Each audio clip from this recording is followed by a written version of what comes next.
Que s'est-il passé depuis notre dernière vidéo du mercredi 16 avril?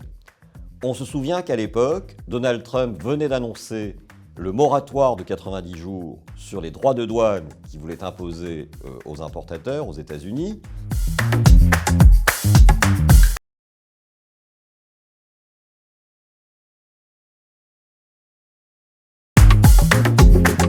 À l'époque, le CAC 40 était déjà remonté vers 7300 points. Nous avions, profité un petit peu du creux pour renforcer nos positions et nous avions dit à l'époque, nous allons rester pour l'instant surinvestis sur les marchés d'actions.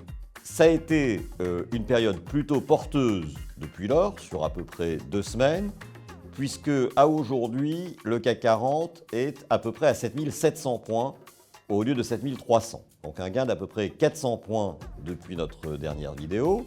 Il faut dire que depuis lors, les marchés américains ont enchaîné 9 séances consécutives de hausse, ce qui est la plus grande période de hausse consécutive depuis 2004. Et ça, c'est évidemment lié au fait que les marchés se rassurent un peu sur les conséquences de cette guerre commerciale, puisqu'ils ont vu dans un premier temps que Trump commençait à exonérer un certain nombre de pays, un certain nombre de secteurs, notamment les valeurs technologiques. Il parlait aussi d'alléger la facture pour les constructeurs automobiles. Et là, ce que nous voyons depuis la fin de semaine dernière, c'est même une amélioration des relations avec le partenaire commercial qui avait été le plus violent, qui est bien sûr la Chine.